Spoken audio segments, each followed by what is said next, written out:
That canonical f of x equals mx plus b form of a linear function has a specific meaning associated with it. But in order to understand that meaning, we need a little bit more vocabulary. So let's talk about the intercepts of a graph. The x-intercept of a graph is any point where the graph intersects the x-axis. A y-intercept is any point where the graph intersects the y-axis. Now, the graph of a function can have at most one y-intercept, because the y-axis is a vertical line, so it can only intersect the graph of a function once. But it can have many x-intercepts in general, because a function can cross the same horizontal line more than once. In this short example, we have the graph of a function. It's not linear. This graph is not a straight line. But we see that this graph crosses the x-axis twice at the points -4, 0, and 6, 0. So this function has two x-intercepts, -4, 0, and 6, 0. However, this graph crosses the y-axis exactly once, at 0, -2. So this graph only has one y-intercept at 0, -2.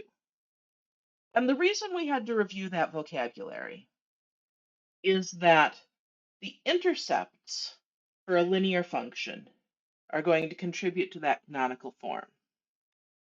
The graph of a linear function, an oblique line, always has exactly one x-intercept and exactly one y-intercept. Why can't it have more than one x-intercept?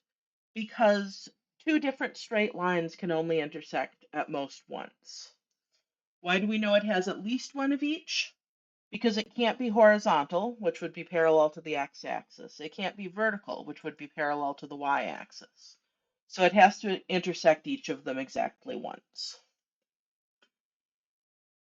The y-intercept, particularly, of our linear function is of special interest because its y-coordinate appears in that canonical f of x equals mx plus b form, which is called the slope-intercept form. So called because we can see the slope, m, and the y-intercept, which has coordinates 0, b. And of course, there's only one way to write a function in this form, because the function only has the one y-intercept. And also, this expression doesn't contain any parentheses, it only contains the two numbers. This is the simplest possible expression for our function, which is why we make this kind of our canonical, our standard form for the expression of a linear function.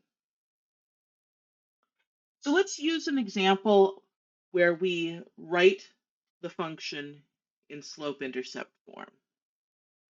So in order to do that, we need, of course, to know the y-intercept. That's the point 0, 2 in this case. Our y-intercept is 0, 2. And we need to know the slope. And for that, we need another point on the line. This one looks easy to read. This is 2, -1. So our slope will be change in y, -1 minus 2, over change in x, 2 minus 0. So -3 over 2, which is just the negative fraction 3/2. The slope of this line is -3/2. And of course, negative slope we see as we go left to right, this slopes downward, which is what we expect. Our function then, in slope-intercept form, we take the slope, -3/2, we write x, plus, we take the y-coordinate of the y-intercept, we get the equation f of x is -3/2 x plus 2. And now here's a neat thing. We had the point slope form before.